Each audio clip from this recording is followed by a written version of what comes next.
వికారాబాద్ నియోజకవర్గంలో ఎలక్షన్ సమయంలో మాత్రమే కనిపించే సీజనల్ రాజకీయ నాయకులు మనకు వద్దని బీఆర్ఎస్ ఎమ్మెల్యే అభ్యర్థి డాక్టర్ మెతుకు ఆనంద్ అన్నారు.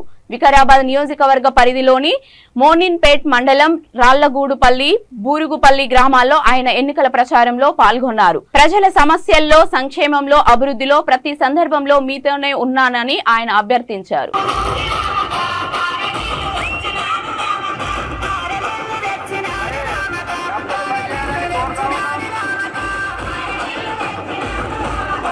లేచిన తర్వాత ఏం చేస్తారంటే ఓడికు పిల్లలు కూర్చుంటారు, ఓడికు పిల్లగానోళ్ళు కురిసేసుకొని కూర్చొని పిల్ల పిల్లగాని కట్నాలు అని చెప్పి రాస్తుంటారు. రాసేటప్పుడు 10 రూపాయలు, 20 రూపాయలు, 50 రూపాయలు, ఎవరైనా జర నాయమున్నోళ్ళు ఉంటే 500, 1000 రూపాయలు రాస్తారు. కానీ ఎవరైనా 1,00,000 రూపాయలు రాస్తారా కట్నమా? ఒక్కసారైనా మనం ఆలోచన చేసినామా? 1,00,000 రూపాయల పిల్ల కట్నం రాసిస్తారా? కానీ మన కేసీఆర్ సార్ మన ఇంట్లో పెళ్ళైతే మన బిడ్డకు ఆడపిల్ల కట్నం కింద, పిల్ల కట్నం కింద 1,116 రూపాయలు రాసిస్తున్నాడు. ఇది మన గుండె మీద చేసుకొని చెప్పొచ్చు. నేను మన అబద్ధం గిట్లా చెప్తున్నానా?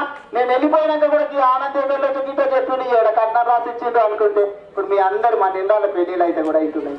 ఇది ఒక్క ముచ్చటనే కాదు, మన బిడ్డ మన బిడ్డ కావచ్చు, మన కోడలు కావచ్చు, నెలగిట్ల తప్పితే మనం ఎంత అపురూపంగా చూసుకుంటాం, ఎంత మంచిగా చూపించుకుంటాం. బరువులు మోయొద్దని చెప్పి నీళ్ళ బిడ్డలు మోయనీయం. ఏమన్నా గానం గిట్ట పడుతున్నదంటే నువ్వు టమాటాలు గిట్ట పోయేది బిడ్డ, వంకాయలు పోయేది అంటే ముక్కు మూతి చీరకపోయిన పిల్ల ఉంటుందని చెప్పి మనం జాగ్రత్తలు తీసుకుంటామా అంటే అంత జాగ్రత్తగా మనం పుట్టబోయేటటువంటి పిల్లలు కూడా మంచిగా దొడ్డుగా ఉండాలా, ఆరోగ్యంగా ఉండాలని చెప్పి జాగ్రత్త తీసుకుంటాం కదా. మరి పక్కింటి పిల్లలు కూడా వాళ్ళు గర్భవతి అయితే వాళ్ళకు కూడా అర్థంగా చూసుకుంటామా? వాళ్ళు కూడా మంచిగా నిలాలని పెడతామా?